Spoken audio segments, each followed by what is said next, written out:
Well, and welcome back to another video. So let's start with Max Verstappen, who's spoken about his race in Monza. Now again, Red Bull were just not on the pace, but this time Max couldn't even finish second, with him ending up 6th in the race. And yeah, McLaren, Ferrari and Mercedes were all quicker today, and his only comfort is that Charles Leclerc won and not Lando Norris.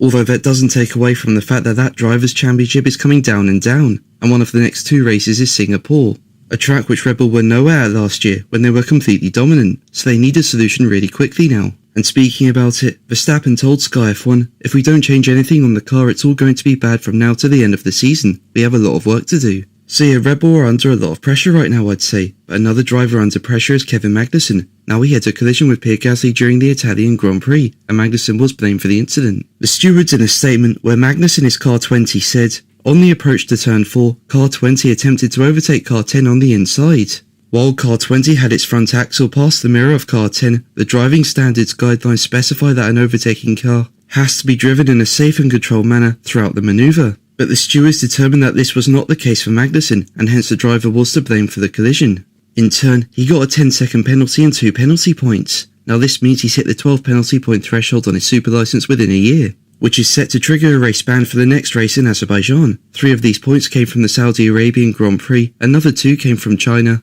a further 5 from Miami, and then 2 from the last race in Italy. Magnussen and Haas have the right to appeal certain decisions the FIA take, but if unsuccessful, Magnussen will be on the sidelines at the next race in Baku. And this means Haas are likely to call on their future driver Ollie Bearman to compete in another race this year, with him having stood in for Sainz at Ferrari in Jeddah. Now Magnussen is the first driver